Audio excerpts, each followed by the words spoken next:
The other day, I just posted a video talking about how the CCP is actually setting up grows in Maine, but in California, in Colorado, there is also some similar stuff going on. This is supposedly the cartel, so let's get into a clip speaking about this. They also are going to speak about all of the different pesticides that is used, so we're going to talk about that after the clip. Let's show the clip. But do you think that the pathway is legalization?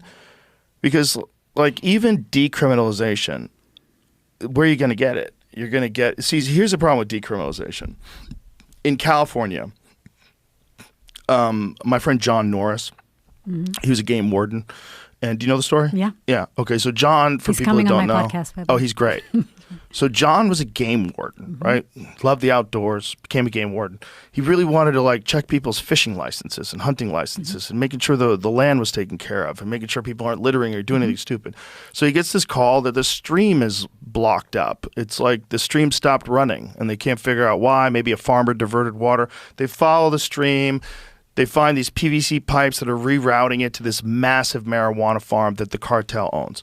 So when California made marijuana legal in the state, what they also did is make it a misdemeanor to grow marijuana illegally. So the cartels are like, fucking great, let's just start growing. Is the best business. So they're bringing AKs and assault rifles out into the woods, setting up camps.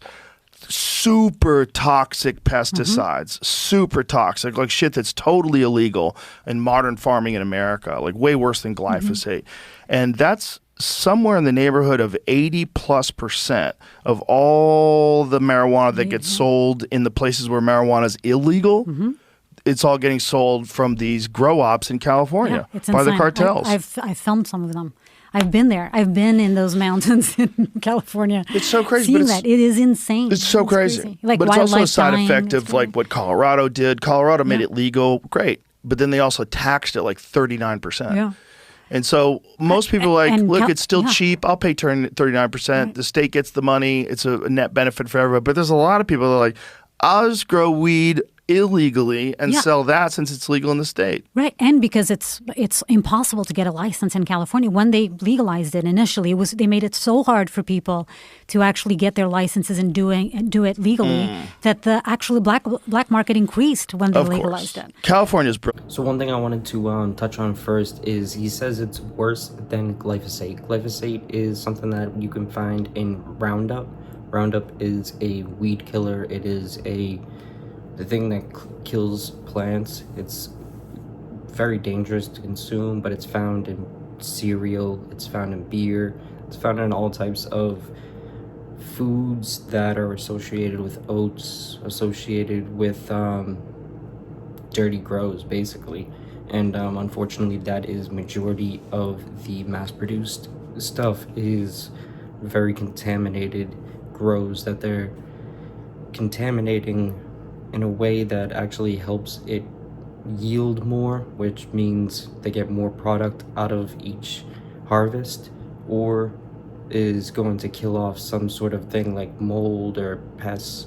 So usually what you would see Roundup for is to kill off pests and to kill off unwanted additional things like weeds. But he said it's worse than glyphosate. So what he's really referring to is these PGRs or these different things that they're feeding the plants. Some people in the legal market and alternative market feed plants salts, or even actually are using radiation therapies to be able to kill off mold.